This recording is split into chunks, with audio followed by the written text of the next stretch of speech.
he does have somebody with him, but there's nobody clearing out the underpass. That's something that we thought they'd ironed out. We didn't see it too much in the group stage. So we're seeing a different look for FaZe. They're going for faster plays overall. They're going back to some of their older styles of default, and they're punished for it in that round. And this is also where you start to wonder how much did that loss to Big rattle them? Because there were a lot of situations where you were thinking, yeah, FaZe should start to win this. FaZe did make a very solid comeback back into it, but then tabseN was just dominating NiKo in aim duel after aim duel, but domination will now come through from Farley as coldzera finally seems to be losing some of those duels as well. He will fall. And in the meanwhile, FaZe still don't have the bomb. So Zen finding damage here would be big, but instead he's been damaged. Kirby takes him down and they will go back, retrieve the bomb. And an A-side hit might be what's on the cards, but it all comes down to what Kirby can find and get done over towards apartments. Rain, the same is true for him and Connector.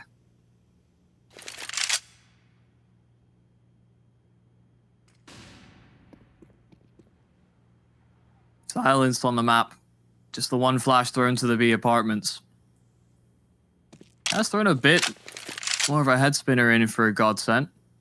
They rotated Farley in to support Crystal. Meanwhile, FaZe regrouping towards Palace. It's going to be a pincer towards A. That's what they're lining up for. Modern is still close A ramp, so it's another angle that FaZe will have to be worried about approaching the site. They should recognize that. 20 seconds and still no rotations coming in. Stiko seems to be very, very wary of Connector, but Rain's not going to be the immediate hit. He's going to be the second prong of assault.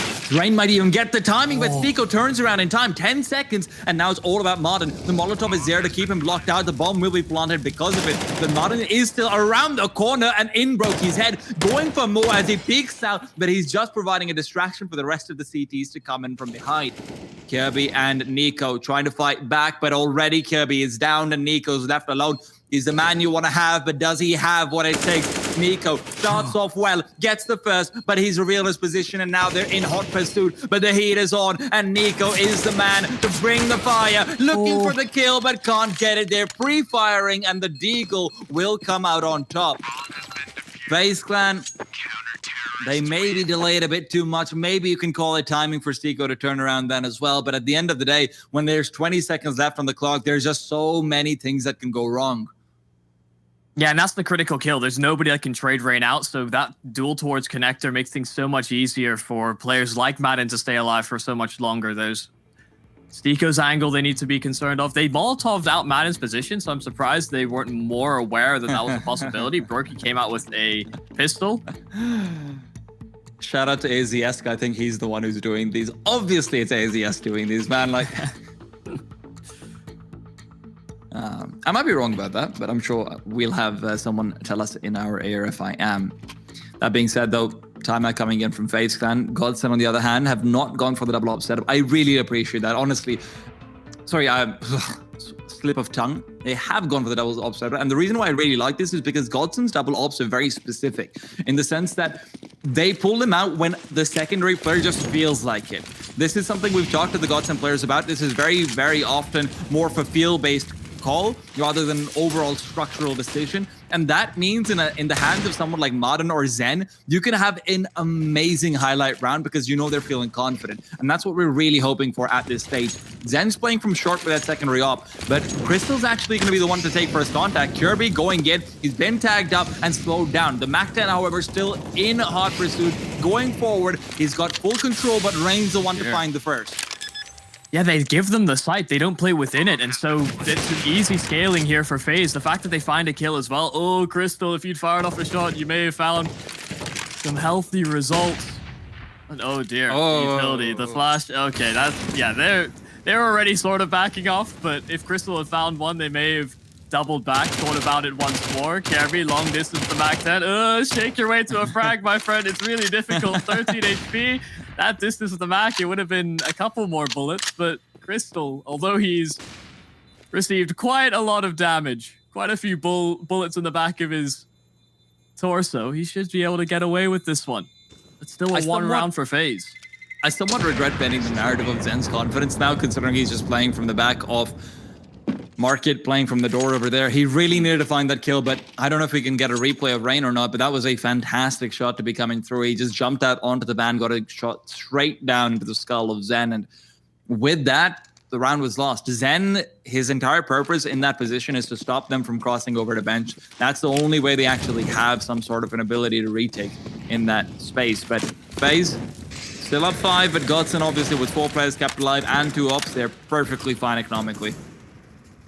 Then a little one-way towards middle, so Rain's been taken out of the round early. Stiko, the position in Palace, coldzera loses the duel, so they keep that man advantage ever slight, even with the dismissal of Zen. FaZe only have middle to work off of. They need to be worried about the potential for a flank as well. Stiko could have over-pushed from that position.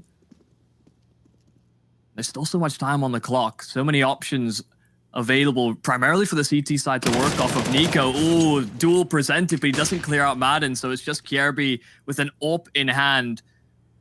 You know, maybe a rifle, I would have given it to him. The potential to pull this one off. The AWP, not exactly his most proficient weapon. Oh, he's given the head, and Stiko lingers a little too long. Listen, Kjaerbye's always had decent first bullet accuracy, and with an AWP, last I checked, you only need 1 bullet. So, you know, maths checks out. Just saying, Michael. They say never do maths on broadcast. They lied. I can do it. I'm great. Fantastic that way. Yeah, your highlight has been there was a 1 damage nade, I think, on a map we cast on Nuke, and you said 280 damage. It came out to about 287, so... There you go. But right now, the question is, how much damage can Kjaerbye do?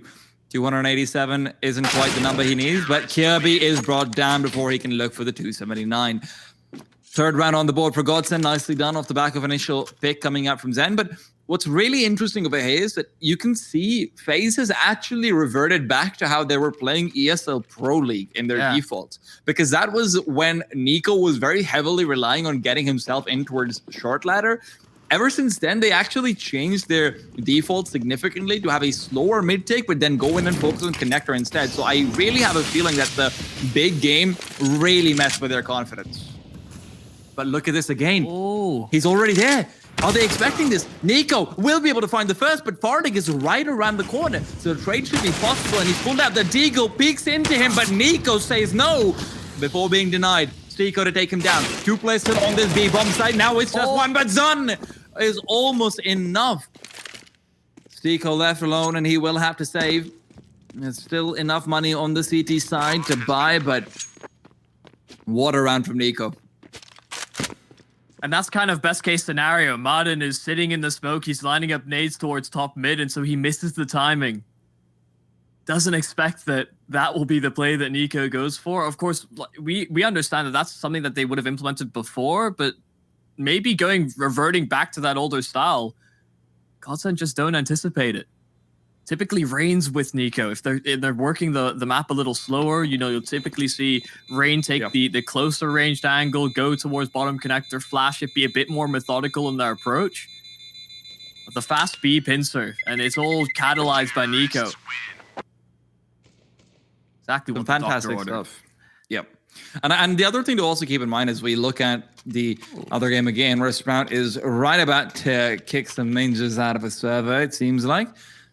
Pretty poor buy, actually, from the ninjas as well. If you look over with the utility, they've got almost none off it, though.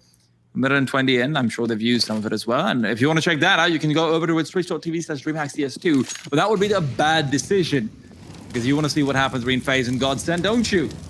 And right now, FaZe is again setting up for a faster paced play with Nico left and lurk on mid. This is exactly what they were running on ESL Pro League. Fardig, though, he might be aware, but the flashbang will force him back, and now he can't scope out without giving his position away. Stiko gets the first kill with the Molotov. Martin helps out with a flashbang to make sure that they can't actually see that they're being burnt, but coldzera is unseen, is unheard, and is just a specter of death.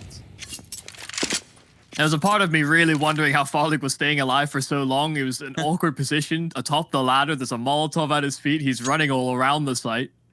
Didn't think he'd get shot through a smoke by cold, but that's certainly one way to punish. It was a very well-timed flashbang from London, though, to anti-flash FaZe clan. You can see they're reading into how godsent like to play out the late rounds as well. Like, we've seen Stiko push a ramp to try and get an advantage, see if they can get more information as to where FaZe are going, but still playing very far back. Now come that with smoke. Though.